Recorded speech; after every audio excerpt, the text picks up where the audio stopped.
দুপুর বন্ধুরা, কেমন আছো তোমরা? আমি ভালো আছি। আজকে রান্নার মেনু নিয়ে এসেছি।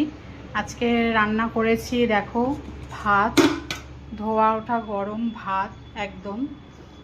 আচ্ছা, করেছি হচ্ছে শুক্তো।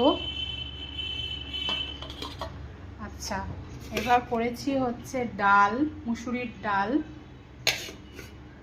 মোরলা মাছ ভাজা, মোরলা মাছের তেল ঝাল,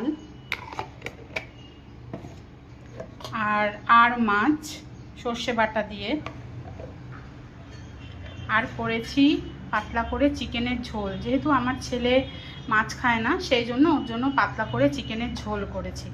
আর ও যেহেতু সিমুই খেতে খুব ভালোবাসে, ওর জন্য একটু সিমুইয়ের পায়েস করেছি। এই হচ্ছে আমার দুপুরের রান্না। তো বন্ধু, তোমাদের কেমন লাগলো একটু বলবে। তোমাদের যদি ভালো লেগে থাকে তাহলে লাইক, শেয়ার, কমেন্ট করবে।